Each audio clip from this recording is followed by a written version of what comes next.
Assalamualaikum warahmatullahi wabarakatuh.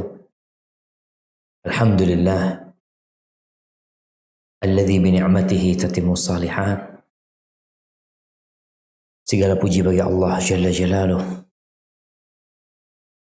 yang karena nikmatnya kebaikan-kebaikan menjadi sempurna,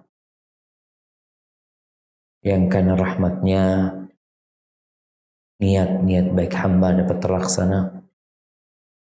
Allahumma salli wa sallim ala abdika wa rasulika sayyidina wa maulana Muhammad wa ala alihi wa ashabihi ajma'in. Ya Allah, semoga salawat dan salam, berkah dan nikmat senantiasa Engkau curahkan untuk hamba kekasih-Mu, untuk baginda Nabi kita Muhammad alaihi salatu wassalam, untuk keluarga beliau, untuk istri-istri beliau, untuk putra-putri beliau, dan untuk seluruh sahabat Nabi. Semoga Allah meridhai kita bersama mereka. Amma ba'd. Semua orang punya masalah. Bukan hanya kita. Semua orang yang hidup di muka bumi ini, dia menghadapi berbagai macam problematika yang mungkin tidak sama dengan yang kita hadapi, atau mirip, atau bahkan lebih besar dan lebih menakut. Bicara penyakit, entah di rumah sakit itu ada berapa list macam-macam penyakit. Terkadang memang ada penyakit yang langka, yang hanya menimpa beberapa orang di muka bumi ini. Tapi ada gitu loh. Ada yang masalahnya di dalam keluarga. Ya mungkin masalah dengan anak. Kalau istri masalah sama suami. Suami capek ngurusin istrinya yang gak mau dengarkan nasihatnya. Terkadang masalah itu sama mertua. Mertua yang intervensi. Mertua yang selalu berpikir negatif. Bawaannya suudzon. Mertua yang matre. Atau sama orang tua kita sendiri. Atau sama tetangga. Atau masalah kita di tempat kerja kita. Bersama atasan. Bersama anak buah. Bersama teman sejawat. Yang jelas, semua punya masalah. Tapi kita harus yakin bahwa jalan keluar dari semua masalah itu, kita ini harus belajar dari perjalanan hidup kita. Mengambil mutiara-mutiara hikmah yang berserakan dari perjalanan hidup anak-anak Syafiq Riza Hasan Basalam. Sekarang berumur ya 45 tahun lah. Bayangkan dalam 45 tahun itu, anak punya masalah ketika anak kecil. Anak masih ingat. Berantem ketika di TK. Anak ingat anak pernah dimarahin sama orang tua. Pernah dihukum. Sampai kemudian anak melanjutkan sekolah. Di pondok, banyak lagi masalah di pondok. Sama ustadz, sama kawan-kawan. Kemudian ketika mau melanjutkan kuliah. Sampai ketika mau menikah, setelah menikah, punya anak. Masalah itu selalu ada. Dan ternyata selalu ada jalan keluarnya. Buktinya sekarang kita masih hidup. Kita masih bisa berbicara. Kita masih bisa merasakan kesenangan walaupun kita punya masalah. Jadi kita harus belajar bahwa tabiat hidup ini memang masalah. Bahkan Allah Jalla Jalla menjadikan kehidupan ini adalah bala. Wa nabluukum bisyarri wal khairi fitnah wa ilayna turja'un. Dan kami memberikan bala kepada kalian, ujian kepada kalian yang bentuknya itu boleh jadi Sesuatu yang menyenangkan boleh jadi sesuatu yang tidak menyenangkan. Kita bakal kembali kepada Allah Azza wa Jalla. Orang yang sakit akan berakhir penyakitnya dengan kematian. Selesai sudah. Tapi ada kehidupan selanjutnya buat dia nanti. Ada balasan buat segala yang dia rasakan di muka. Ahibati fillah. Jadi tatkala kita sedang dalam masalah, kita hanya tinggal nunggu waktu. Badai itu pasti berlalu. Kesulitan itu pasti hilang. Tinggal nunggu waktu. Di surat Al-Baqarah ayat 214. Apa kata Allah Azza wa Jalla? Nah, silahkan baca.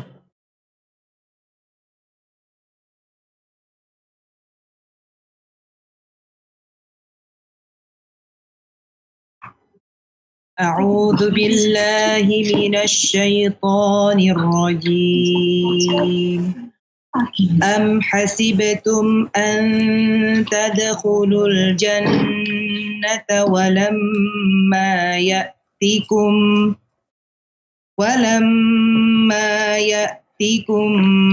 مثل الذين خلوا من قبلكم مستهم البأساء والضراء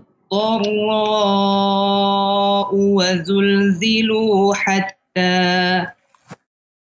حتى يقول الرسول والذين آمنوا معه متى نصر الله ألا إن نصر الله قريب. Ataukah kamu mengira bahwa kamu akan masuk surga, padahal belum datang kepadamu cobaan seperti yang dialami orang-orang terdahulu sebelum kamu. Mereka ditimpa kemelaratan, penderitaan, dan diguncang dengan berbagai cobaan. Sehingga Rasul dan orang-orang yang beriman bersamanya berkata, kapankah datang pertolongan Allah? Ingatlah, sesungguhnya pertolongan Allah itu dekat. Barakallahu fiik. Jadi masalahnya tinggal nunggu waktu. Ketika engkau sedang dalam kesempitan, dalam kesulitan, maka bentar lagi pertolongan Allah datang.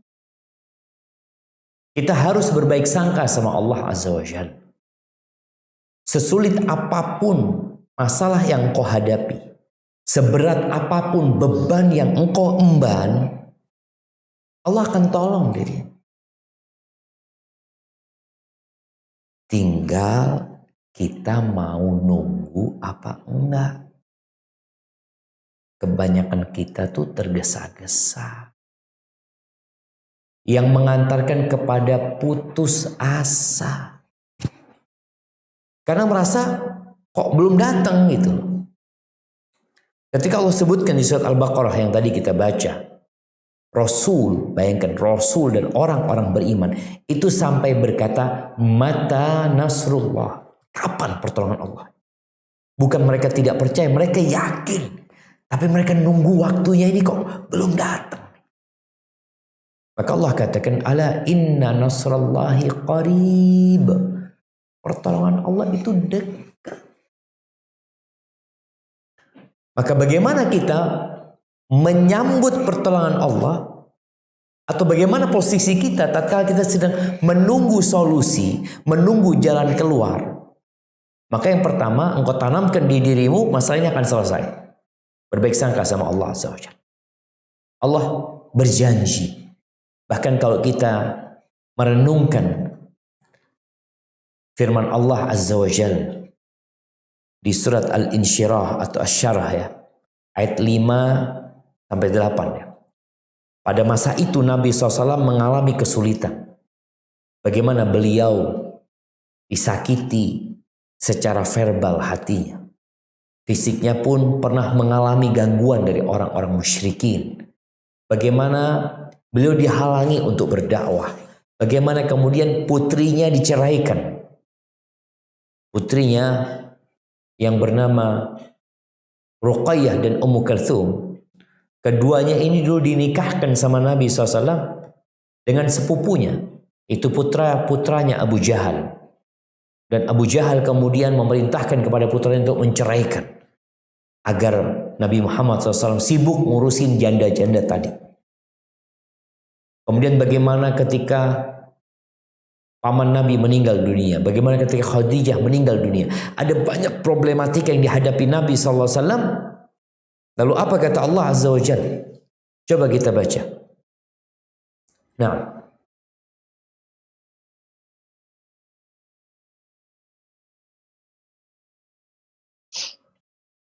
فَإِنَّ مَعَ الْعُسْرِ يُسْرًا إِنَّ مَعَ الْعُسْرِ يُسْرًا فَإِذَا فَرَغْتَ فَانصَبْ وَإِلَى رَبِّكَ فَارْغَب.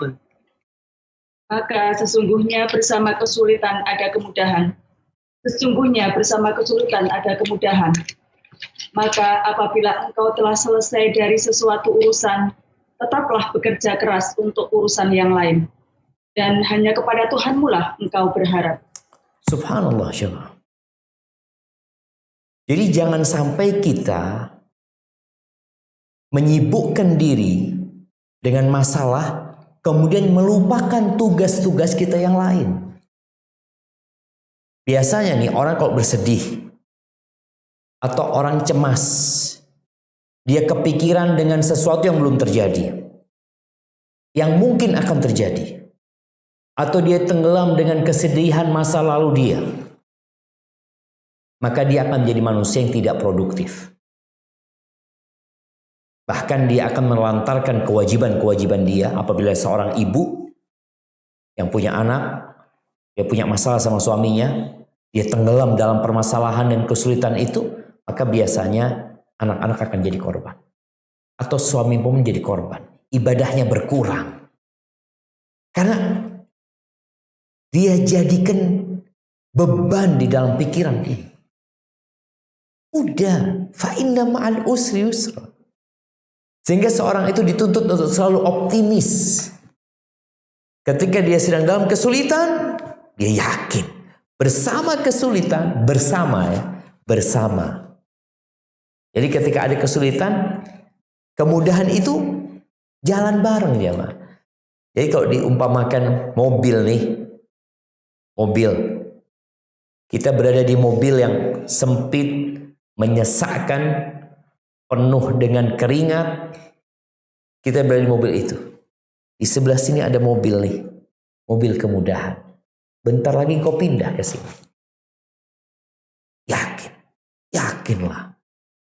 Gimana gak yakin? Allah Azza wa Jalla yang membuat keputusan.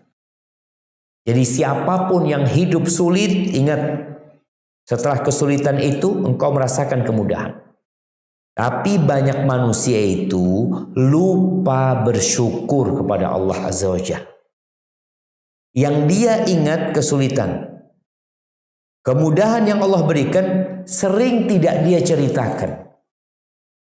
Maka nasihat ana kepada diri ana pribadi. Ketika engkau mendapatkan musibah, yang biasanya tabiat manusia ini akan cerita. Cerita kepada kawan-kawannya, aku punya masalah gini, ini itu dia cerita. Bas dia cerita mungkin bulan lalu. Bulan ini dia udah gak punya masalah, selesai udah masalah dia. Tapi dia gak cerita sama kita. Kemudahan yang dia dapatkan. Bagaimana Allah menyelesaikan masalah dia.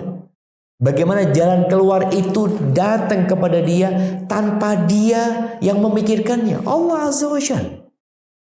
Fa inna ma'al usri yusra. Belum yakin, Allah ulangi lagi. Inna ma'al usri yusra. Fa idza faraghta fansab. Engkau kalau sudah selesai melaksanakan sebuah kegiatan yang harusnya engkau kerjakan, udah berpindah kepada kegiatan yang lain. Yang ini jangan dipikir. Ahibati fillah. Kebanyakan orang hidup menderita bukan karena masalah. Bukan. Tapi karena memikirkan masalah. Masalah itu akan datang. Badai itu akan datang menimpa kita. Dan badai itu akan berlalu. Di surat At-Talaq ayat 7. Apa kata Allah Azza wa Jalla? Nah. Ayat 7 nah. At-Talaq ayat 7. لينفق ذو سعة من سعته ومن قدر عليه رزقه فلينفق مما آتاه الله لا يكلف الله نفسا إلا ما آتاها سيجعل الله بعد عسر يسرا. Hendaklah orang yang mempunyai keluasaan memberi nafkah menurut kemampuannya, dan orang yang terbatas rezekinya, hendaklah memberi nafkah dari harta yang diberikan Allah kepadanya. Allah tidak membebani seseorang melainkan sesuai dengan apa yang diberikan Allah kepadanya. Allah kelak akan memberikan kelapangan setelah kesempitan. Masya Allah jemaah. Ini ketika terjadi perceraian ya. Kadangkala ada kecemasan yang dipikirkan oleh suami, yang dipikirkan oleh istri. Para suami Allah katakan liyunfiq dzu sa'atin min sa'ati. Hendaklah orang yang punya keluasan rezeki dia memberikan nafkah sesuai dengan keluasan rezeki, jangan pelit gitu. Wa man qudira alaihi rizquh falyunfiq mimma atahu. Yang rezekinya disempitkan, tolong istri tahu diri. Dan suami juga memberikan isu, anak ini kayak gini. Artinya penghasilan anak cuma seperti itu. Ya udah terima. La yukallifullah nafsan illa ma'at. Ini sesuatu yang perlu ada dalam benak kita.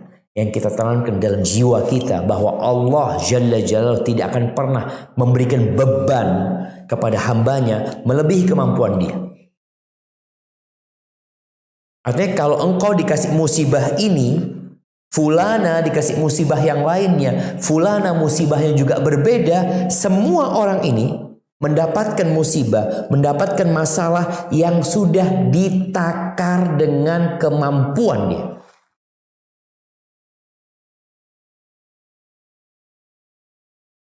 Namun kenapa Ustaz kita melihat ada orang yang sampai stres, ada orang yang sampai bunuh diri, menghadapi masalah yang seakan-akan tidak ada jalan keluar untuk masalah dia. Masalahnya dia nggak beriman kepada kemampuan dirinya yang Allah berikan. Dia akan merasa dirinya terlalu kecil untuk menghadapi masalah ini. Ya Allah, Allah Rabbul Alamin, Alimun Khabir, Latifun Khabir, Alimun Hakim. Allah itu maha tahu secara detail kemampuan manusia. Dan Allah tidak menurunkan sebuah permasalahan kepada hambanya, melainkan di situ ada hikmah yang akan menjadikan hambanya ini semakin tinggi derajatnya, dihapuskan dosa-dosanya. Pasti ada solusi jemaah. Sayaj'alullah ba'da usrin yusra. Allah akan menjadikan setelah kesulitan ini kemudahan. Sekali lagi, ya, Anda nggak perlu panjang lebar menjelaskan hal ini. Kita semua punya pengalaman dalam hidup ini. Engkau lihatlah, aku pernah punya masalah 1. Aku punya masalah 2, 3, 4, 5. Mungkin kau sebutkan 100 masalah. Pertanyaannya, ada jalan keluar nggak? Ada jalan. Allah nggak pernah ingkar janji. Nabi SAW mengatakan, wa innal faraja ma'al karb, wa inna ma'al usri yusra. Kelapangan itu ya bersama kesempitan. Jadi ketika engkau sedang sempit, kelapangan akan datang. Wa inna ma'al usri yusra, kata Nabi SAW, bersama kesulitan itu ada kemudahan. Ahibati fillah, di surat At-Talaq ayat 2 dan 3. Tadi disinggung bahwasanya perceraian ini menjadi sesuatu yang menakutkan ya bagi sebagian orang. Ya. Walaupun ada orang-orang yang ingin bercerai, baik dia ingin bercerai karena ada masalah yang mungkin dia tidak dapat menyelesaikannya, boleh jadi jalan keluarnya ya bercerai. Jadi bercerai itu boleh jadi jalan keluar. Dan boleh jadi masalahnya sebenarnya nggak perlu bercerai. Tapi perlu adanya perbaikan. Namun kalau harus bercerai, harus berpisah. Sebagian berpikir ya Allah Ustaz kasihan sama anak-anak. Ya, kasihan sama anak-anak. Apakah dengan bercerai anak-anak akan semakin baik? Boleh jadi. Ketika orang tuanya, bapaknya nggak sholat, bapaknya tidak mengajarkan kebaikan, bertahan di dalam rumah itu ternyata akan berdampak buruk kepada anak-anak. Solusinya bercerai. Dan boleh jadi seorang perempuan memiliki suami yang zalim, atau seorang suami memiliki istri yang tidak pandai bersyukur. Solusinya apa? Diperbaiki. Gak bisa, ya udah ganti istri. Sebagaimana Nabi Ibrahim alaihissalam ketika datang ke kota Mekah menjumpai Nabi Ismail, gak ada Nabi Ismail. Ternyata yang ada cuma istrinya.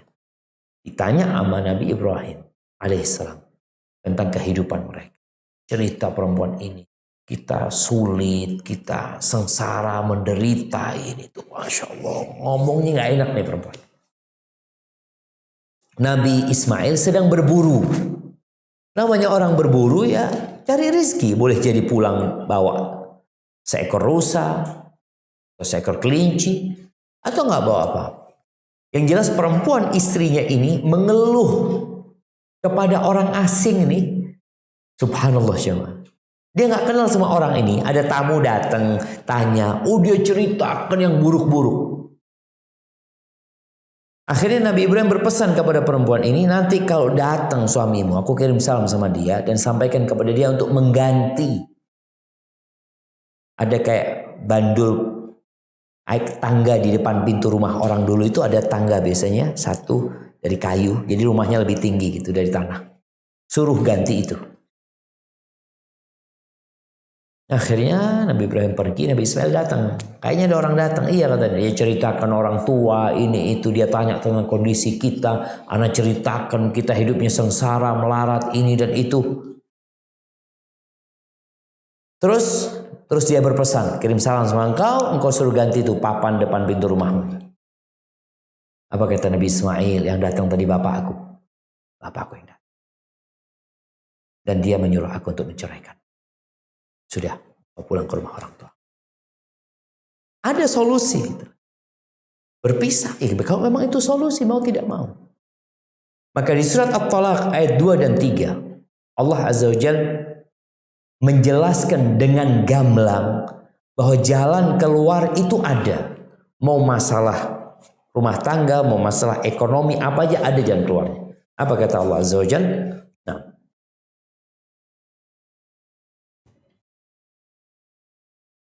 فإذا بلغن أجلهن فأمسكوهن بمعروف أو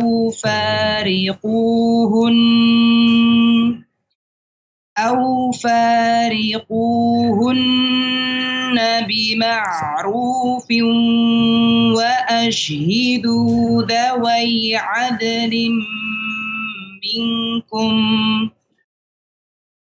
وأشهدوا ذوي عدل منكم وأقيموا الشهادة لله ذلكم يوعظ به من كان يؤمن بالله واليوم الآخر ومن يتق يتق الله يجعل له مخرجا ويرزقه من حيث لا يحتسب ومن يتوكل على الله فهو حسبه إن الله بالغ أمره قد جعل الله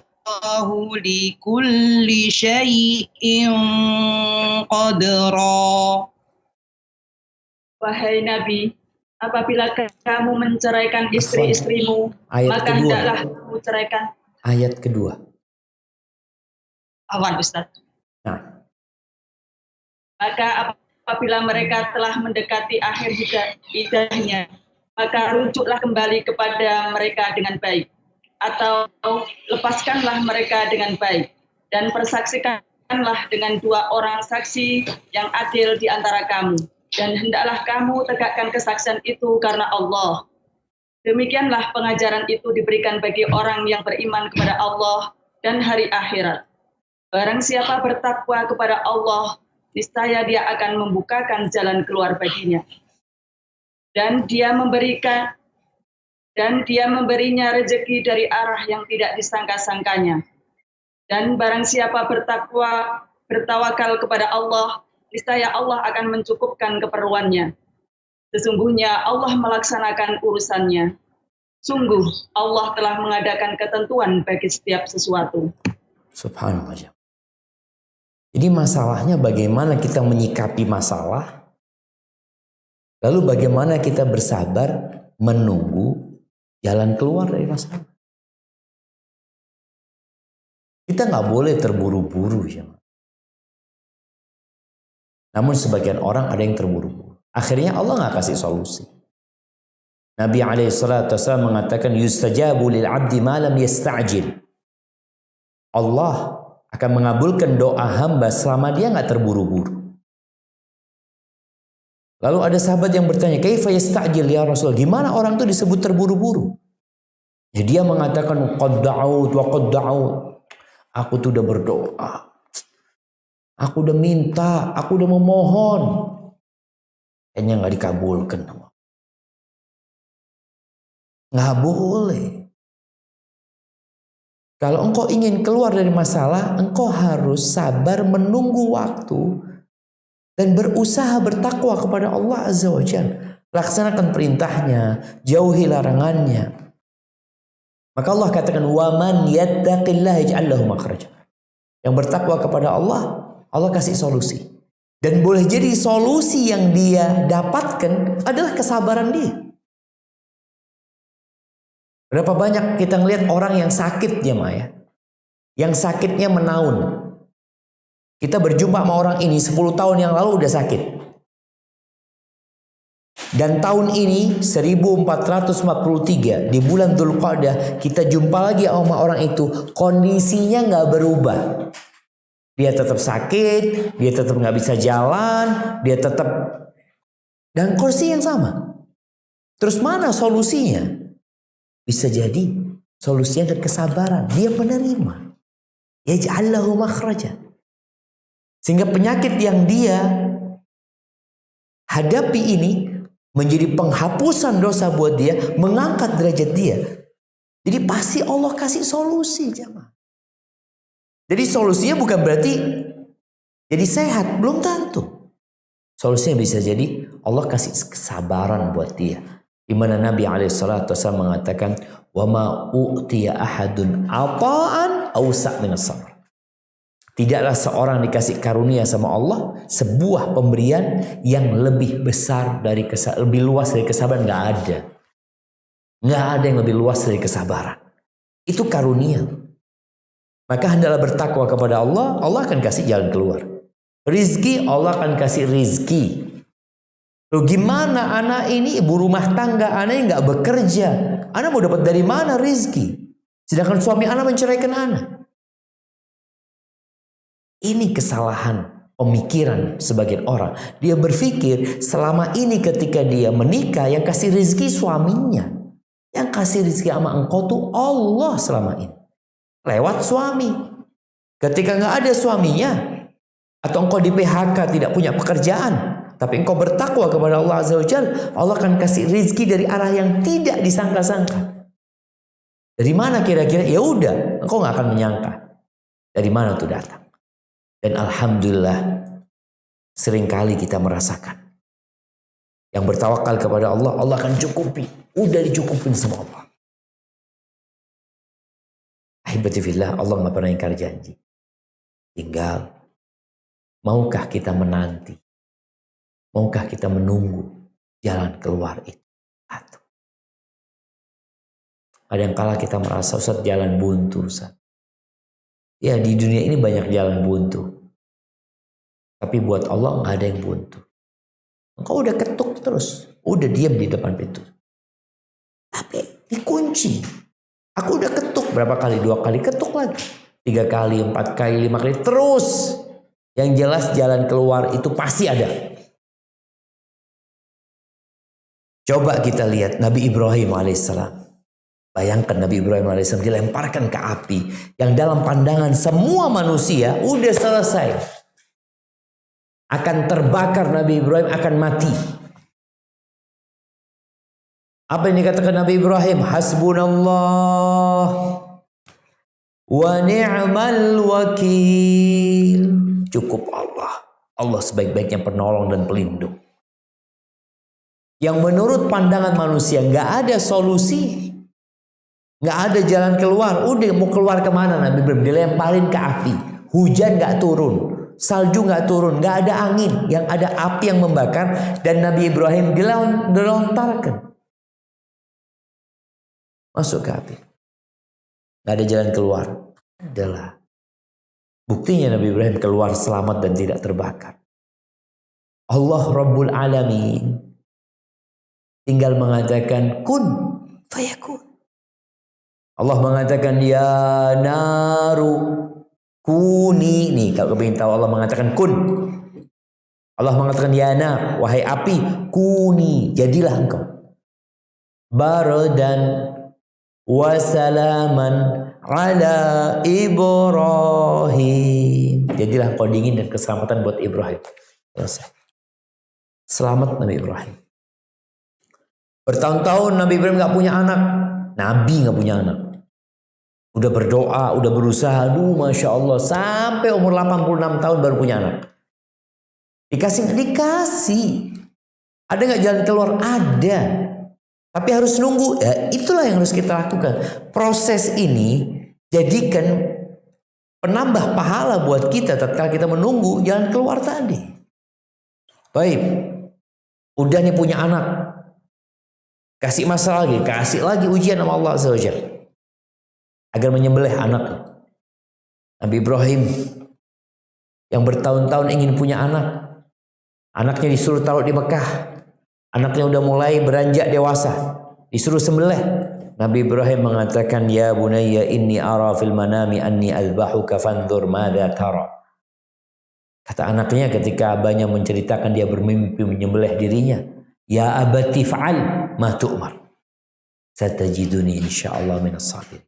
Wahai ayahanda, laksanakan yang ditugaskan kepadamu. Insyaallah kau mendapati aku termasuk orang-orang yang bersabar. Udah. Pasrah Nabi Ibrahim. Gak berpikir ya Allah ini anakku gimana. Ini gak ada. Pasrah Nabi Ibrahim terhadap perintah Allah. Dibawa Nabi Ismail. Ditajamkan itu pisaunya. Diletakkan di bawah Nabi Ismail. Dan pisau itu diletakkan di lehernya. Bukan pura-pura Nabi Ibrahim. Lah. Benar-benar diletakkan di leher Nabi Ismail. Lalu Allah mengatakan qad saddaqta ru'ya. Sudah selesai, cukup sudah. Kau sudah melaksanakan yang diperintahkan kepadamu. Ada solusi. Cucunya Nabi Ibrahim. Nabi Ibrahim punya anak Ishak. Nabi Ishak punya anak Yakub. Bagaimana ujian yang Allah berikan kepada Nabi Yakub? Anaknya 12. Nah, istrinya 2 Nabi Yakub. Allah kasih ujian yang berat. Beliau kehilangan anak tercintanya, Nabi Yusuf. Dari awal Nabi Yakub udah gak kepingin Nabi Yusuf dibawa. Tapi takdir Allah lah yang terjadi. Dibawalah Nabi Yusuf, hilang Nabi Yusuf jamaah. Bertahun-tahun setelah kehilangan Nabi Yusuf, beliau kehilangan kedua matanya. Buta. Bayangin. Nangis beliau membayangkan Nabi Yusuf alaihissalam. Berdoa memohon kepada Allah. Tapi beliau tetap berbaik sangka sama Allah. Menunggu jalan keluar itu. Setelah kira-kira hampir 40 tahun. Ditambah lagi kehilangan Benyamin, adiknya Nabi Yusuf. Apakah kemudian Nabi Yakub putus asa? Merasa hidupnya menderita, melarat? Lah. Allah menceritakan bagaimana Nabi Yakub menumbuhkan di dalam diri anak-anaknya yang masih muda-muda ini optimisme, keimanan kepada Allah, berbaik sangka sama Allah bahwa selalu ada jalan keluar. Apa kata Allah di surat Yusuf ayat 87? Nah,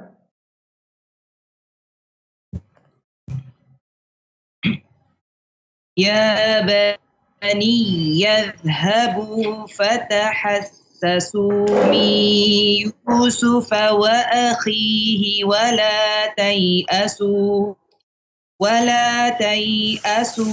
min rauhillah innahu la yai'asu min rauhillahi illal qaumul kafirun.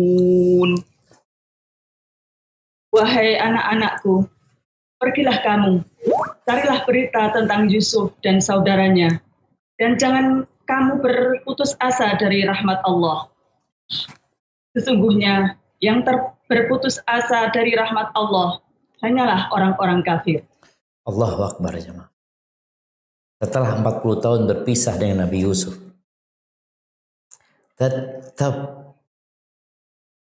Nabi Yakub optimis ketemu Yusuf itu.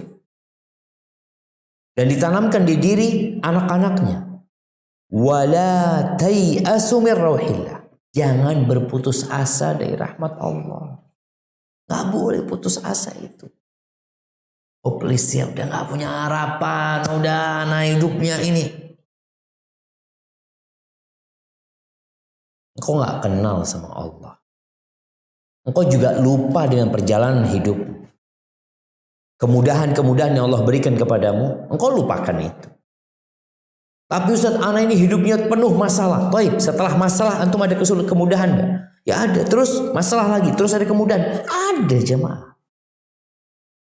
Itu tabiat hidup ini. Kita nggak bisa mau bersenang-senang tanpa masalah di sini. Kita masih di dunia, di bumi yang terkutuk. Ya mau tidak mau harus seperti itu. Ad-dunya mal'una, mal'unun ma fiha. Dunia ini terlaknat dan terlaknat yang di dalamnya.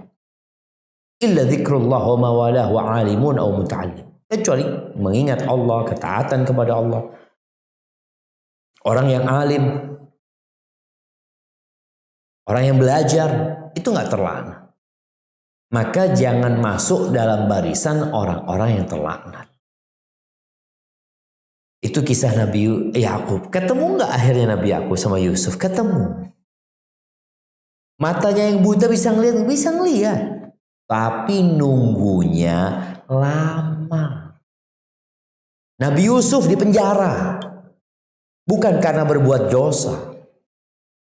Sebagian orang itu kan kadang-kala mengatakan aneh di penjara bukan karena dosa anak. Tenang. Yang jelas kalau antum sudah ada di penjara, padahal antum nggak salah, boleh jadi di situ ada hikmah. Allah ingin mengangkat derajatmu. Bagaimana sebagian ulama itu berterima kasih kepada orang-orang yang memenjarakan dia, karena dia mendapatkan kebahagiaan dan dapat mendekatkan diri kepada Allah lebih ketika berada dalam penjara. Yusuf di penjara. Gara-gara perempuan tuh yang menfitnah beliau. Beliau tidak mau hidup menderita dengan masalah. Ya udah dihadapi sama beliau. Sampai akhirnya beliau keluar. Jadi ingat, jalan keluar itu pasti ada. Nabi kita Muhammad sallallahu alaihi wasallam ketika beliau berdakwah di Mekah sampai tahun ke-10 kenabian, meninggal pamannya yang selama ini membackup Nabi SAW. Meninggal istrinya yang selama ini menjadi dada yang penuh dengan kehangatan, menghibur Nabi SAW, menenangkan hati Nabi SAW. 2 orang meninggal dunia. Akhirnya Nabi SAW berangkat ke Taif. Sampai Taif berdakwah 10 hari di sana. Yang beliau dapatkan adalah batu yang dilemparkan kepada beliau. Rasulullah SAW dilemparin batu, subhanallah, seperti anjing dilemparin batu. Ketika beliau turun menuju ke kota Mekah, Zaid bin Haritha berkata kepada Nabi SAW, "Kaifa tadkhulu alaihim wa qad akhrajuka?" Ya Rasulullah, gimana engkau mau masuk ke Mekah lagi, mau masuk menghadapi mereka, sedangkan mereka sudah ngusir dirimu? Artinya Nabi SAW udah gak bisa berdakwah di Mekah, ditolak, bahkan disakiti, diganggu. Artinya medan dakwahnya itu udah gak kondusif. Maka Zaid bertanya, gimana ya Rasulullah, engkau mau masuk lagi ke Mekah? Sedangkan mereka udah nolak engkau, mereka mengeluarkanmu. Faqala Nabi SAW, Ya Zaid, Inna Allah ja'ilun lima tara farajan wa makhraja. Sesungguhnya Allah akan menjadikan apa yang kau lihat, kesulitan yang kau hadapi ini, Allah akan jadikan kemudahan dan jalan keluar. Allah akan jadikan. Wa innallaha nasirun dinah. Allah itu pasti menolong agamanya. Wa mudhirun nabiyya, dan akan memenangkan nabi. Jadi kondisi-kondisi yang sulit seharusnya membuat kita semakin yakin kepada Allah Azza wa Jalla dengan solusi yang Allah akan berikan. Masuk akhirnya ke Mekah, bisa berdakwah, tapi nggak lama. 3 tahun kemudian Nabi SAW harus hijrah meninggalkan Mekah. Bagaimana beliau tidak langsung menuju ke kota Mekah, ke kota Madinah. Beliau masih bersembunyi di Gua Thur. Cerita Abu Bakar Siddiq radhiyallahu taala anhu. Karena Abu Bakar menjadi pendamping Nabi SAW ketika hijrah. Kata Abu Bakar, "Nazartu ila aqdamil musyrikin wa nahnu fil ghar." Kami ketika itu sedang di dalam gua dan kami melihat telapak kakinya orang-orang musyrikin. Artinya guanya itu bukan seperti di tembok ini, tapi di bawah guanya itu. Seperti rongga yang ada di bawah. Itu kata Abu Bakar, kita ngelihat kakinya orang-orang musyrikin. Karena ketika itu sayembara diumumkan di kota Mekah, siapa yang dapat mendatangkan kepala Nabi Muhammad SAW 100 ekor onta. Jadi Rasulullah SAW diburu jemaah. Abu Bakar melihat kakinya orang-orang musyrikin sudah sampai ke mulut gua. Faqultu, maka aku berkata kepada Nabi SAW, Ya Rasulullah, Lau anna ahadahum nazara tahta qadamaihi la absarana. Wahai Rasulullah, kalau salah satu di antara mereka melihat ke kakinya, bukan melihat ke gua, enggak melihat ke kakinya, pasti mereka melihat kita. Apa kata Nabi SAW? Ma dhannuka bithnain Allahu thalithuhu. Bagaimana pendapatmu, ya Abu Bakar? Ya Abu Bakar, dengan 2 orang yang ketiganya adalah Allah Azza wa Jalla. Maka disebutkan dalam Al-Quran Karim, La tahzan innallaha ma'ana. Jangan engkau cemas, Allah itu bersama kita. Maka ahibati fillah, ingat, sebesar apapun masalahmu, jalan keluar. Tinggal kita perlu menunggu dengan sabar, menanti dengan bertakwa, laksanakan perintah Allah Azza wa Jalla, dan selalu berbaik sangka sama Allah. Allah itu lebih sayang sama kita daripada kedua orang tua kita. Allah itu lebih peduli sama kita daripada anak-anak kita. Allah itu lebih mengasihi kita daripada seluruh penduduk bumi ini. Musibah yang menimpamu itu tanda cinta Allah Azza wa Jalla. Ketika engkau merasa berat, ingat Allah kasih itu dan sudah ditakar. Maka kadang-kala jamaah kita lihat ada orang minum jamu, kasih jamu pahit, minum dia jamu. Engkau minumkan, iya Ustaz, supaya sembuh. Walillahil matsalul a'la. Begitu pula Allah ketika memberikan sesuatu yang pahit buat engkau, sejatinya untuk mengangkat derajatmu, menyembuhkan penyakitmu. Hada wallahu a'lam bissawab. Itu yang dapat Ana sampaikan pada kesempatan kali ini. Mungkin kita masuk ke sesi tanya jawab. Ana kembalikan ke moderator. Nah, tafadhol. Ini dari Brisbane, Ustaz. Naam, tafadholi. Assalamualaikum, Ustaz. Naam, barakallahu wa iyyakum. Ketika kita diuji dengan seorang teman yang mendolimi kita bertubi-tubi, dan kita sudah berusaha untuk memaafkan dan mengikhlaskannya, dan menyadari bahwa setiap orang itu pasti punya kesalahan. Kita berusaha untuk memaafkan dan mengikhlaskan, tapi sering ingat, terus ketika ingat menangis gitu. Jadi pertanyaan saya, tanda-tanda keikhlasan itu, keikhlasan hati itu seperti apa, Ustaz? Jazakallahu khairan. Masya Allah. Barakallahu fiik. Nah, kalau bicara disakitin oleh kawan kita berulang kali, bertubi-tubi, kemudian kita memaafkannya. Rasulullah SAW dikasih amalan sama Allah, dikasih arahan. Allah mengatakan, khudhil afwa wa'mur bil urfi wa'arid an jahili. Khudhil afwa, jadilah orang yang pemaaf engkau. Wa'mur bil urfi, dan perintahkan kepada kebaikan. Memaafkan itu bukan berarti membiarkan. Kita memaafkan, tapi kita memperbaiki. Karena boleh jadi yang jadi korban itu bukan cuma kita. Ini yang pertama. Yang kedua, kesian nih orang terus berbuat dosa. Kita memaafkan, oke. Tapi yang kedua, kita perbaiki dia. Namun Ustaz, ada orang-orang yang sulit diperbaiki. Ustaz, udah ada orang-orang bodoh memang. Apa tugas kita? Wa'arid anil jahil. Kata Allah, berpalinglah dari orang-orang bodoh. Udah gak usah diurusin, gak usah dipedulikan.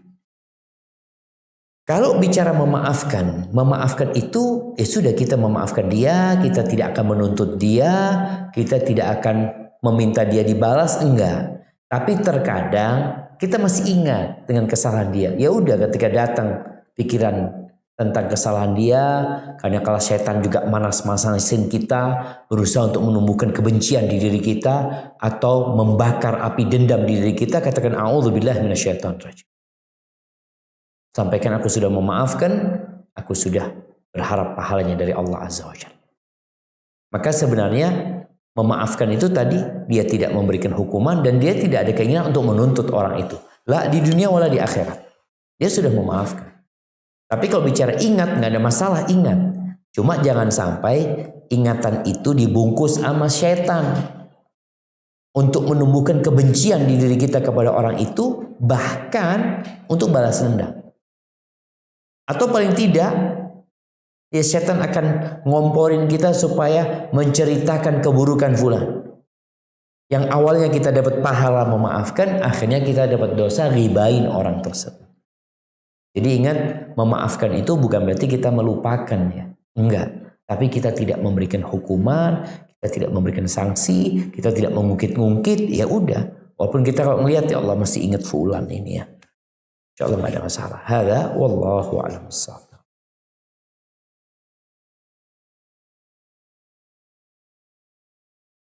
Ya, Assalamualaikum warahmatullahi wabarakatuh. Ustaz, ini dari Sydney, Ustaz. Ahlan wa sahlan. Na'am, tafadhali. Ini nggak beda jauh sih sebenarnya Ustadz. Jadi kayak gini Ustadz, ada keluarga ya relatif Ustadz. Tiba-tiba salah satu dari keluarga itu mendiamkan kita gitu loh Ustadz. Sementara kita itu nggak tahu kesalahannya apa gitu Ustadz. Masya Allah. Terus kita nanyain, tapi dia juga nggak mau jelasin. Cuman dia udah diemin aja hubungannya. Terus kita juga udah coba minta maaf gitu kan Ustadz. Tetap aja dia udah nggak mau hubungin ke kita. Apa solusinya buat kita Ustadz? Tapi tetap bertegur sapa sebenarnya ketika ketemu, jumpa, masih ada komunikasi. Enggak Ustadz. Jadi dia udah blokir nomor kita? Iya udah nggak ngubungin kita sama sekali, nggak mau gitu. Masya Allah. Jadi, sementara kita itu nggak ngerti kesalahannya apa gitu Ustadz. Kita udah nanyain, mereka juga nggak mau jelasin gitu loh Ustadz. Subhanallah. Ya, ahibati fillah. Manusia itu macam-macam. Anak kemarin membaca kisah seorang perempuan ya, yang dia minta fatwa. Dia ceritakan, aku ini punya kawan 13 tahun. Baik banget anak sama dia baik sama anak. Setelah 13 tahun, dia jadi dingin gitu. Jadi dingin. Gak seperti dulu lagi. Kadang-kala datang ke rumahnya dia gak mau temuin. Apa tugas kita? Yang pertama, berusaha untuk memperbaiki diri. Seperti disampaikan tadi, boleh jadi memang anak punya salah yang tidak disadari. Betul loh jemaah. Anak ini sering ngobrol sama istri anak. Kadang-kala bang, anak punya masalah sama fulana. Kenapa fulana kayak gini, kayak gitu? Kayaknya anti yang punya salah. Coba anti cari tahu. Coba anti bermuhasabah. Coba anti dengar-dengar dari kawan-kawan yang lain. Kalaupun dia nggak cerita sama kita langsung, kadang-kala dia cerita sama yang lainnya. Maka kita perlu cari informasi dari yang lain. Fulana ini kenapa kok berubah sama anak? Mungkin dia punya kawan lain tempat curhat dia. Ini menjadi manfaat buat kita untuk memperbaiki diri. Atau memang kadangkala ada setan di antara kita. Ada pengadu domba. Ada yang mindah omongan kita. Memang kita mungkin salah ngomong atau apa. Atau boleh jadi dia fitnah yang disampaikan kepada kawan kita tadi, saudara kita. Sehingga rusak hubungan ini. Ya. Oleh karena itu Allah Azza wa Jalla mengatakan, Qul li'ibadi yaqulu allati hi ahsan. Katakan kepada hamba-hambaku agar mereka selektif memilih kata-kata ketika berbicara. Hendaklah memilih kata-kata yang baik. Kenapa? Inna syaitana yanzaghu bainahum. Setan ini ingin merusak hubungan di antara orang-orang yang beriman ini. Maka dia cari-cari. Dia tunggu. Ada kata-kata yang bisa dia goreng, dia goreng. Bahkan Nabi SAW mengatakan inna syaitan qad aisa ayya'budahul musallun fi jaziratil Arab. Syaitan tuh udah putus asa untuk bisa disembah lagi di jazirah Arab, udah putus asa. Walakin fit tahrish bainahum. Apa yang dilakukan syaitan? Mengadu domba di antara mereka. Itu yang terjadi. Maka kita perlu berhati-hati. Kalau kita udah cari tahu, udah berusaha ini itu, tapi tetap ya bulan akhirnya memblokir kita, nggak mau kenal sama kita, ya udah, usaha kita udah maksimal. Tapi mungkin masih bisa dengan cara kita kirim hadiah buat dia, artinya kadang-kadang sama keluarga yang lain, dan doakan dia. Semoga Allah membuka pintu hatinya. Itu terjadi jemaah, tapi pasti ada jalan keluarnya. Doakan dia, semoga Allah memberikan hidayah kepadanya dan memperbaiki hubungan di antara kita. Ada doa Nabi SAW, Allahumma alif baina qulubina wa aslih dhata bainina. Ya Allah, rukunkan di antara kami, ya Allah, hati kami ini, ya Allah. Dan perbaiki hubungan di antara kami. Dirukunkan hatinya, diperbaiki hubungannya, wahdina sawa asabil, dan tunjukkan kepada kami jalan yang lurus. Ada, wallahu a'lam bissawab.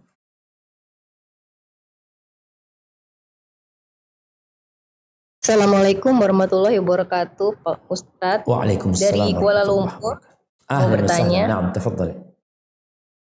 Seseorang pernah mimpi sakratul maut, merasakan sakit yang luar biasa dalam mimpi itu. sakit sebelum kematian dan menjadikan dia susah tidur. Di sisi lain, ini mungkin lebih bisa meningkatkan keikhlasan dalam beribadah karena kita tahu sejatinya kematian itu adalah dekat. Pertanyaannya, bagaimana cara mengatasi masalah ini biar kita bisa tetap tenang dan memberikan hak tubuh kita untuk beristirahat? Jazakallahu khair, Ustaz. Masya Allah, barakallahu fikum. Ya, ahibati fillah. Ada seorang anak yang melihat abahnya nggak tidur. Sholat malam itu, sholat. Akhirnya anaknya ngomong, "Abah," kata dia, "Abah kok nggak istirahat?" Kata bapaknya, "Anak ini sedang melakukan perbuatan agar anak istirahat." Jadi sejatinya orang-orang yang ingat kematian, yang ingat dengan neraka, dia akan termotivasi untuk beramal kebajikan. Sehingga kalau dikatakan tadi sulit istirahat, ya udah, ketika memang sulit istirahat, gunakan untuk beribadah kepada Allah Azza wa Jalla. Jadi jangan sampai sulit istirahat digunakan untuk mikir. Akhirnya kita mikir gimana, yang ada akhirnya kita nggak dapat manfaat apa-apa, tubuh kita capek, lelah, gitu juga nggak bisa tidur. Maka ketika engkau nggak bisa tidur, solusinya apa? Manfaatkan untuk menambah amalanmu dengan beribadah kepada Allah Azza wa Jalla. Ketika sholat malam, umpamanya dikatakan sulit anak tidur malam. Sebagian orang sulit tidur tapi nggak ibadah. Dia cuma di kasur, menghadap ke kanan, menghadap ke kiri, telentang. Jadi gelisah. Dia di atas kasur gelisah, nggak ada gunanya. Ngapain? Bangun, ambil wudhu. Anak ingin memberikan hak tubuh anak, itu bangun, ambil wudhu. Daripada engkau di atas kasur nggak bisa tidur dan bahkan akan menjadi kesengsaraan buat dirimu karena pikiran yang tidak-tidak, maka gunakan untuk beraktivitas yang bermanfaat, yaitu berdoa, sholat, membaca Al-Quranul Karim. Dan engkau kadang-kala perlu menuangkan yang ada dalam benakmu. Kalau punya buku diari atau punya laptop atau tulislah di situ apa yang kau ada dalam benakmu, tulis di situ, tuangkan di sana. Engkau baca nanti yang kau tulis sana. Sebenarnya apa yang kau takutkan? Takut neraka atau takut meninggalkan dunia? Takut azab Allah atau takut kehilangan kenikmatan dan kelezatan di dunia? Jadi ada orang takut mati jamaah karena takut meninggalkan kenikmatannya. Tapi ada orang takut mati karena dia takut amalannya belum cukup. Ketika yang kedua, dia takut karena amalannya nggak cukup, maka solusinya, jalan keluarnya, tambah amalanmu. Dekatkan diri kepada Allah Azza wa Jalla. Jadi mungkin seperti itu, insya Allah setelah itu ya engkau akan bisa istirahat ya. Jadi ketika kita membaca Al-Quranul Karim lewat ayat-ayat azab, meminta perlindungan kepada Allah dari azabnya, lewat ayat-ayat rahmat, memohon rahmat Allah Azza wa Jalla. Ada wallahu a'lam bissawab. Nah. Assalamualaikum Ustadz. Ini dari Waalaikumsalam. Melbourne. Pertanyaannya, jika kita meninggalkan sholat asar, saya tahu ada hadis yang mengatakan siapa yang meninggalkan sholat asar akan gugurlah amalannya. Yang dimaksud dengan amalannya ini apakah keseluruhannya atau hanya amalan pada hari itu? Dan apakah ini juga berlaku untuk sholat-sholat yang lain? Jazakallah khair. Barakallahu fikum. Nah, ahibati fillah. Para ulama membahas makna telah gugur amalannya. Sejatinya hadis ini menjadi hadis motivator bagi manusia untuk tidak meninggalkan sholat asar. Jadi sampaikan hadis ini seperti yang disampaikan Nabi SAW. Barang siapa yang meninggalkan sholat asar, gugur amalannya. Agar dia bertobat dan kembali kepada Allah Azza wa Jalla. Tapi kalau sudah masuk kepada pembahasan masalah syarah hadisnya, yang dimaksud apa, seperti yang disebutkan tadi. Boleh jadi yang dimaksud adalah amalan hari itu, bukan amalan sepanjang tahun dia. Ini termasuk penggugur amalan harian, umumnya seperti itu. Iya, para ulama menjelaskan hal itu. Tapi kalau kita hendak menjelaskan kepada orang, jelaskan sesuai dengan Nabi menyampaikannya. Gugur amalan. Supaya dia menjadi takut sama Allah. Dan tidak meninggalkan sholat asar. Terkadang kalau kita jelaskan dengan apa yang diuraikan para ulama, yang gugur amalan hari itu, yang gugur gitu. Oh, cuma amalan hari ini, ya sudah aman lah. Anak besok beramal lagi lah. Jadi seperti itu, bicara amalan yang gugur yang mana, ulama menyebutkan tadi adalah amalan hari itu termasuk penggugur amalan harian. Ada apakah berlaku untuk sholat-sholat yang lainnya? Wallahu a'lam. Hadisnya menyebutkan man taraka sholatal asr. Artinya sholat asar ini memiliki kedudukan berbeda dengan sholat yang lainnya. Ketika Allah mengatakan hafidhu ala salawati was salatil wusta wa qumu lillahi qanitin. Peliharalah sholat-sholat itu dan jagalah sholat al-wusta, sholat pertengahan. Sholat al-wusta ini ada yang berpendapat sholat subuh, tapi pendapat yang lebih rajih sholat asar. Ini menunjukkan bahwasanya sholat asar memiliki kedudukan yang lebih tinggi daripada sholat yang lainnya. Kalau ditinggalkan akan menggugurkan amalan dia.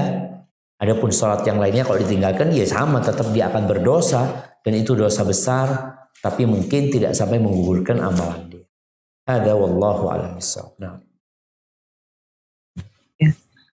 Barakallahu fiik Ustadz. Ini kami dari Brisbane lagi. Nah.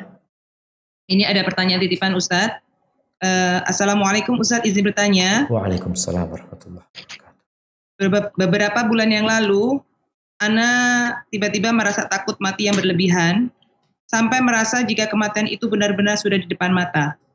Apakah itu termasuk tanda sebelum kematian? Jika tidak, apakah ada tanda sebelum kematian Ustadz? Lalu Ustadz, adakah doa untuk menghilangkan perasaan takut ini? Karena kadang-kadang perasaan ini mengganggu, karena terlalu sering datangnya. Jazakallahu khairan. Barakallahu fikum. Jadi ahabbati fillah, tidak ada tanda-tanda kematian yang dapat kita ketahui. Seperti tanda-tanda akan terjadinya kiamat, akan ini seperti itu. Selama yang Ana baca, tidak ada hadis yang sahih yang menjelaskan tentang tanda kematian sebelum 40 hari seperti ini, sebelum 3 hari, 30 hari seperti ini. Memang nggak ada. Para nabi saja kalau mau meninggal dunia itu dikasih tawaran. Mereka mau mati atau tidak. Kalau mereka mau mati ya akan dicabut nyawanya. Sekarang bagaimana dengan orang yang kedatangan perasaan dia akan mati? Rasulullah SAW mengatakan, "Aktsiru dzikra hadhimil ladzat."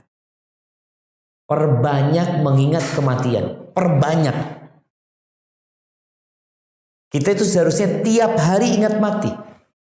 Kalau dikatakan tadi perasaan itu kerap kali datang, Masya Allah.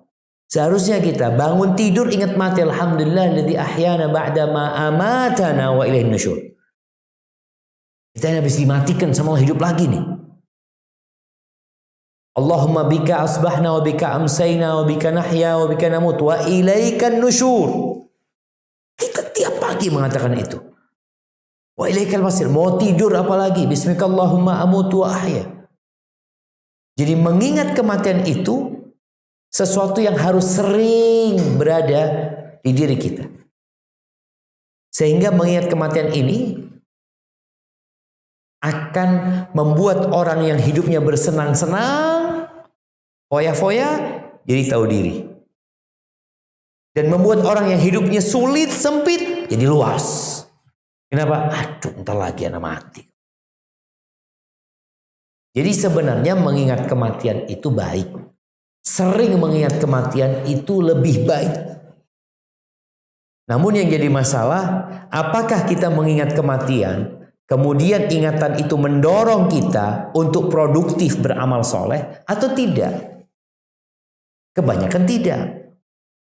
Rasulullah SAW subhanallah, bagaimana beliau mendidik sahabatnya untuk tetap produktif dalam semua kondisi. Beliau alaihissalatu wassalam mengatakan, "Lau qamatis sa'ah," kalau kiamat itu terjadi, "wa fi yadi ahadikum fasilah," dan di tangan seseorang kalian itu ada tunasnya kurma, artinya dia sedang hendak menanam pohon kurma, tahu-tahu kiamat terjadi ya. Apa yang disebutkan bintang-bintang bertabrakan itu. Di tangan orang ini ada tunasnya pohon kurma. Ini istata ayyaghrisa qabla an takum falyaghrisha. Kalau bisa dia tanam itu pohon kurma sebelum kiamat terjadi, maka dia tanam. Artinya muslim itu tetap terus beramal. Walaupun dia ingat mati, dia beramal. Kalau ternyata ingat matinya menjadi was-was, menjadikan dia ketakutan. Bukan takut nanti bagaimana di kuburan, bukan. Takut gimana kalau saya mati. Sampai ada orang yang was-was ya karena takut mati, mau nyebrang jalan takut dia. Gimana ya anak ya? Nyebrang tahu nanti ketabrak gimana? Ini was-was. Mengingat kematian yang bermanfaat itu yang mendorong kepada amal soleh. Dia tahu aku ini bakal mati, mau di atas ranjang aku bakal mati. Jadi yang berpikir, wah anak nggak mau keluar rumah, anak takut mati. Loh, kematian itu datang ke rumah kita. Berapa banyak orang-orang yang mati bukan karena tabrakan. Bahkan kalau di jumlah, di persentase antara yang mati tabrakan, yang mati di medan perang, dengan yang mati di rumah, lebih banyak yang di rumah. Maka mengingat kematian banyak kali itu bagus. Asalkan tadi, ingatan yang mendorong orang ini untuk beramal soleh. Ketika ingat ya, boleh jadi besok anak mati. Nah, inilah Nabi SAW mengatakan, khud min sihatika limaradik wa min hayatika limautik. Kau mau mati besok, persiapkan hari ini. Hari ini kau persiapkan. Nabi SAW menganjurkan untuk nulis wasiat. Sebelum tidur, tulis wasiat. Boleh jadi kau mati besok itu sudah ada wasiat. Jadi intinya, mengingat kematian banyak kali itu dianjurkan. Tapi jangan sampai yang ada takut mati. Bukan ingat mati, tapi takut sama mati.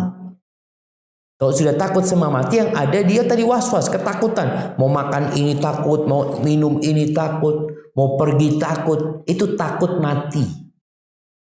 Dan ini yang tercela. Yang kata Nabi SAW ketika menyebutkan penyakit yang membuat umat Islam itu hina dan dikuasai oleh orang-orang kafir. Apa? Hubbud dunya wa karahiyatul maut. Cinta dunia dan takut mati. Jadi sekali lagi ingat mati itu bagus, tapi takut mati itu jadi bencana karena dia akan ketakutan hidupnya. Hadza wallahu a'lam bissawab. Assalamualaikum Ustadz. Waalaikumsalam. Ini dari Perth, ada pertanyaan titipan. Ada seorang ibu mempunyai anak laki-laki umur 19 tahun. Alhamdulillah dia sudah bekerja dan ibadahnya baik, sholat, ngaji apa segala. Yang jadi masalah dia minta menikah Ustadz. Nah orang tuanya masih ragu karena anak ini masih anak mama. Maunya nempel sama ibunya. Ibunya tersebut takut sampai nanti kalau sudah menikah dia nggak dewasa dan karena tidak ingin turut campur dalam rumah tangga anaknya Ustaz. Gimana solusinya Ustaz? Jazakallahu khair. Masya Allah, barakallahu fiik.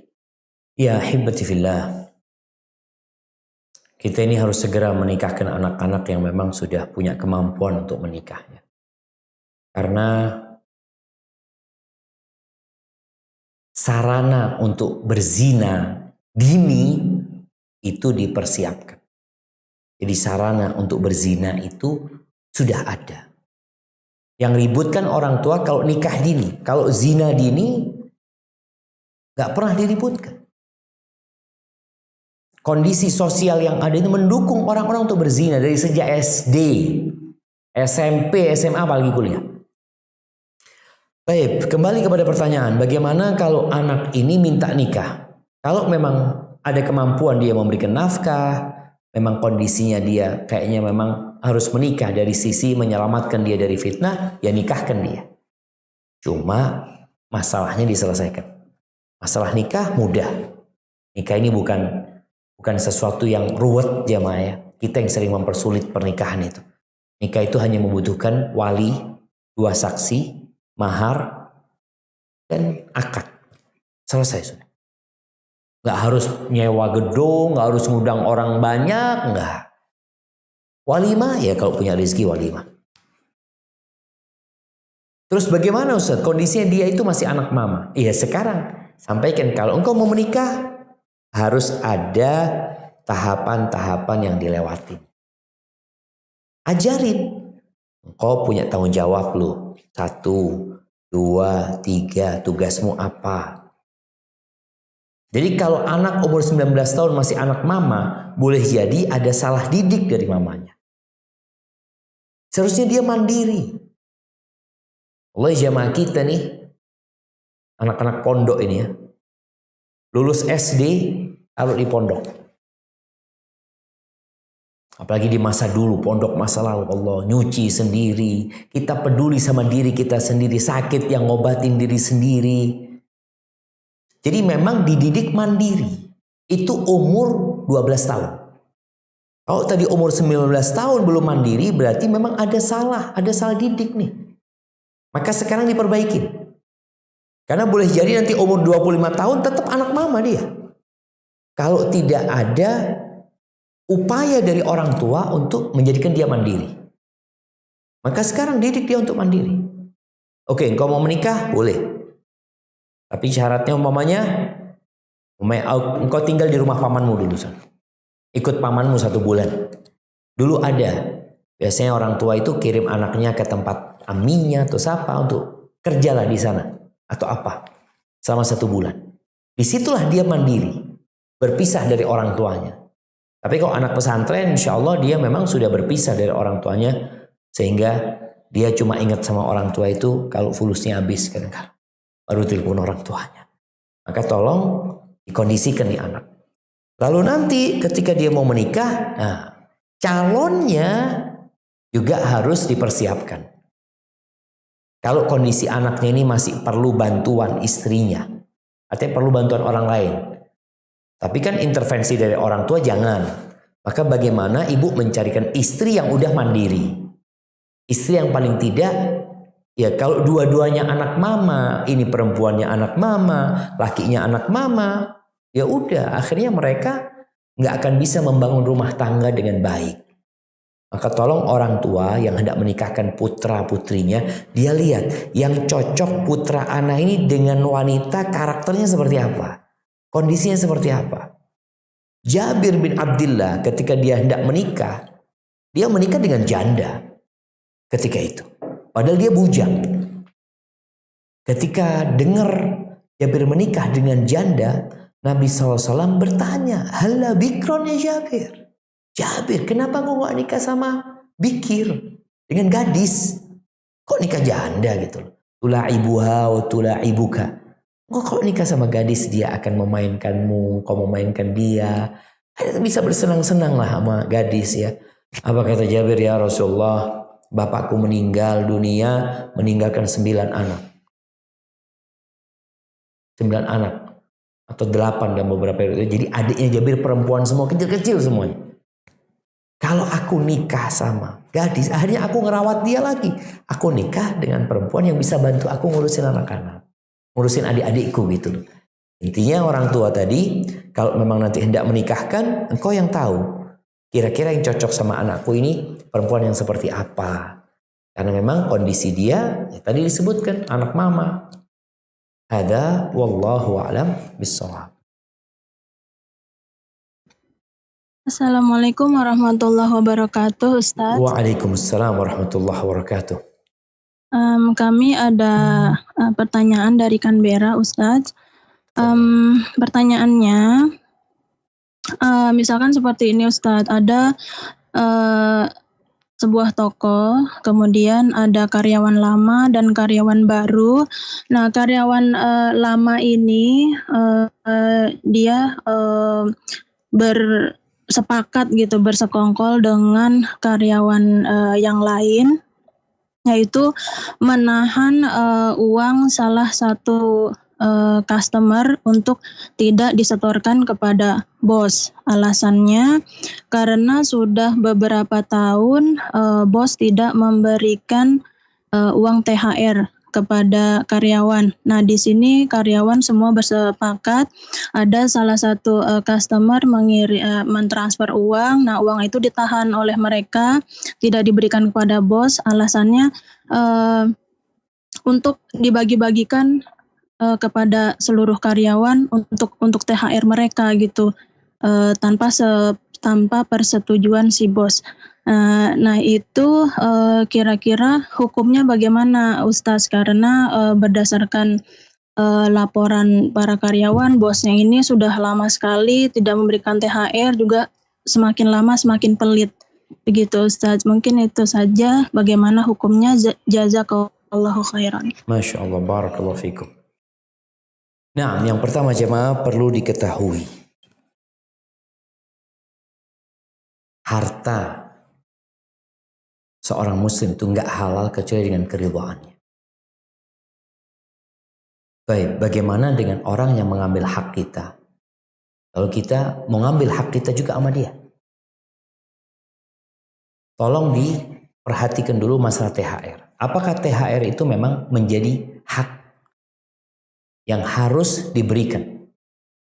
Atau THR itu menjadi kebaikan dari bos, ihsan.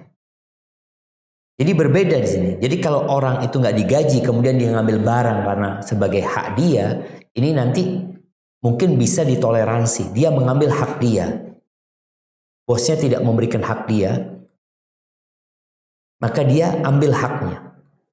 Namun kalau ternyata yang terjadi ini enggak, THR itu boleh diberikan, boleh tidak. Ini masalah-masalahnya kebaikan dari bosnya.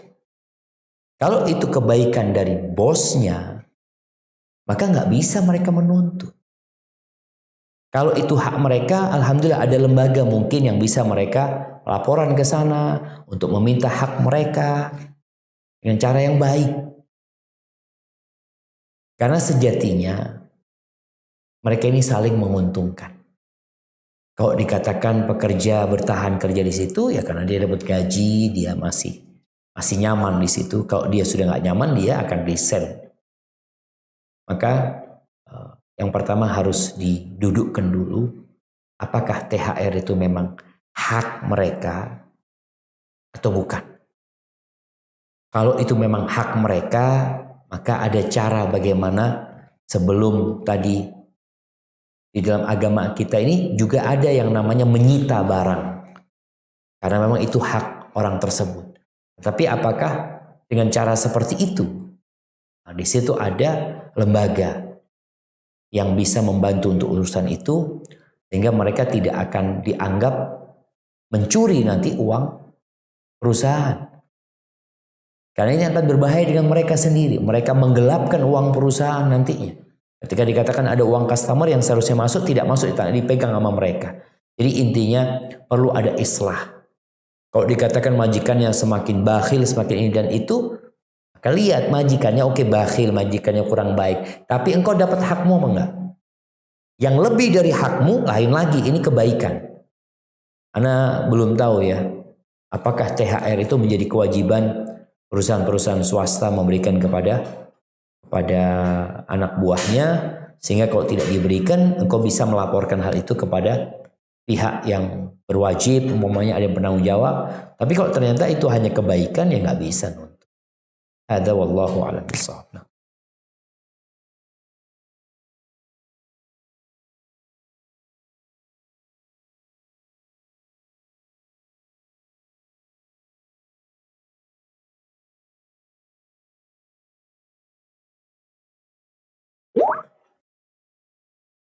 Barakallahu fiik.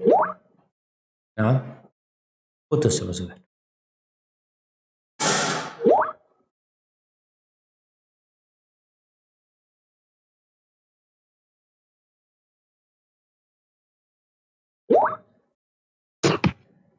Nah, tafadhal.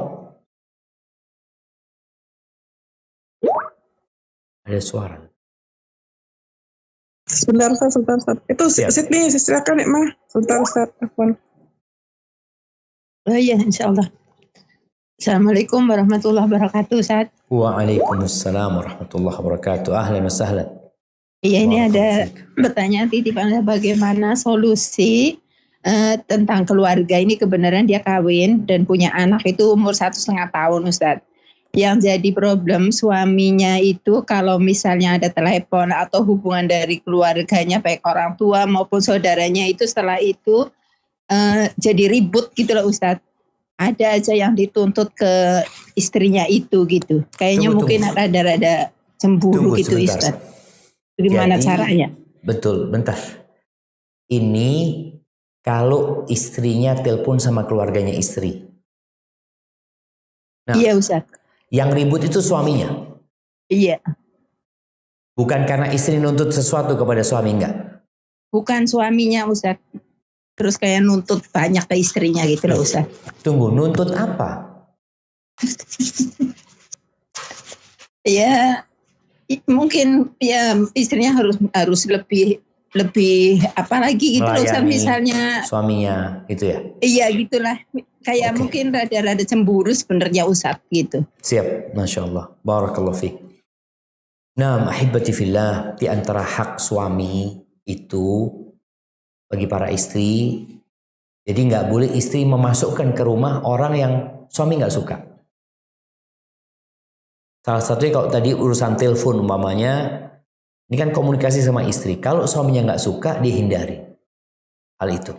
Kemudian kalau sebenarnya nggak ada masalah, Ustaz, suami memang tadi dikatakan dia pencemburu banget, maka tolong hindari telepon ketika suami ada. Cari waktu yang suami nggak ada baru telepon. Jadi sampaikan kepada keluarga, nggak ada yang telepon dia, ana yang telepon. Jadi dengan cara itu rumah tangga ini terjaga. Karena memang ada suami-suami yang macam-macam gitu loh. Kita itu ingin mendapatkan rumah tangga yang sakinah, mawaddah dan rahmah. Kita ingin banget seperti itu. Tapi mau tidak mau kita harus tahu diri. Suami anak ini memang pencemburu, Ustaz. Anak kadang kalau ngobrol sama orang tua, sama kakak, ini tuh dia nggak suka. Ya udah, berusaha untuk tidak berbicara dengan orang lain, dengan kerabat ketika ada suami. Ketika suami nggak ada silahkan. Maka sampaikan kepada keluarga, nggak ada yang telepon dia. Yang ada anak yang telepon WA, nanti anak baru telepon. Mungkin seperti itu. Sambil didoakan suaminya ya, sambil didoakan. Insya Allah ketika suaminya baik sebenarnya hanya punya tadi sifat cemburu yang berlebihan, ya mau tidak mau, engkau yang harus memakluminya. Hadza wallahu a'lam bissawab. Assalamualaikum Ustadz. Dari Waalaikumsalam. KLI. Dari mana? KL, Kuala Oh, Lumpur. lagi siap. Bismillah. Pertanyaannya, apabila seorang muslim yang selama hidupnya banyak melakukan kebaikan untuk orang lain, tapi tidak pernah melakukan sholat sama sekali, sehingga saat dia meninggal selalu didoakan oleh banyak orang soleh. Apakah kelak di akhirat amal kebaikannya dan doa-doa orang soleh tersebut menjadi pemberat timbangannya? Barakallahu fikum. Jazakallahu khair, barakallahu fikum. Nah, jamaah rahimakumullah. Tadi ada yang bertanya tentang hadis yang nggak sholat asar, amalan hari itu batal. Yang nggak sholat asar, yang meninggalkan sholat asar. Ini orang kalau dikatakan nggak sholat, dia punya banyak amal soleh, boleh jadi amalan-amalan dia gugur. Boleh jadi seperti itu. Kemudian kalau bicara dia orang baik, hablum minan nasnya baik, hablum minallahnya buruk. Kita tahu bahwasanya meninggalkan sholat ini termasuk dosa yang paling besar. Gak main-main. Bahkan sebagian ulama meragukan keislaman dia. Sebagian mengeluarkan dia dari Islam. Makanya kalau orang sama Allah gak baik, lalu dia baik sama manusia, boleh jadi, ini pelajaran buat kita semua. Kalau engkau sama Allah ketika sendirian, engkau gak baik. Kau beribadah sama Allah nggak baik, tapi sama orang lain kau baik, suka membantu orang lain, boleh jadi kita melakukan itu riya, berharap sanjungan dari mereka. Kalau ana lillahi ta'ala, kalau engkau lillahi ta'ala ketika kau sendirian seharusnya kau lillahi ta'ala. Apakah kau lillahi ta'ala cuma kalau banyak orang, kau bantu orang sana sini. Sedangkan engkau di hadapan Allah adalah orang yang paling buruk.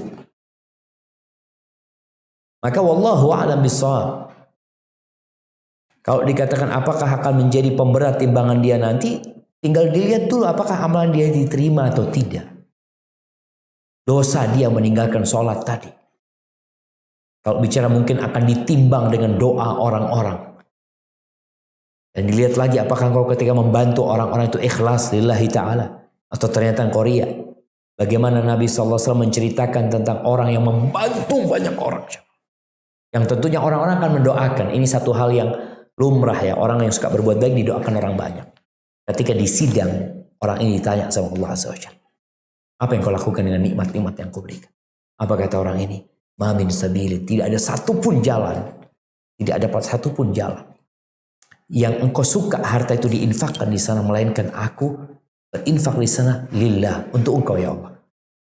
Apa kata Allah? Kadzabta, bohong kau selama ini melakukan itu hanya berharap pujian dari manusia dan kau sudah dapatkan itu. Maka kemudian dilemparkan ke dalam api neraka. Na'udzubillah min dzalik.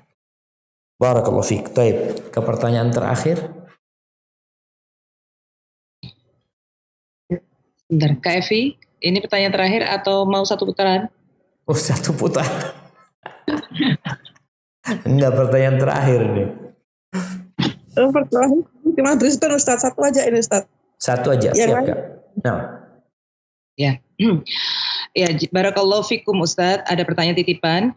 Bagaimana mensikapi fenomena di sosial media semakin banyak muslim yang bunuh diri akibat ada masalah? Apakah ini permasalahannya ada pada tauhid yang kurang kuat? Apakah ini permasalahan mental? Bagaimana mensikapinya Ustadz? Jazakumullahu khairan.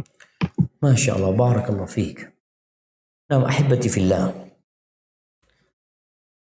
Di awal tadi disebutkan bahwasanya Allah akan memberikan jalan keluar. Solusi itu akan datang. Tapi butuh waktu, butuh kesabaran.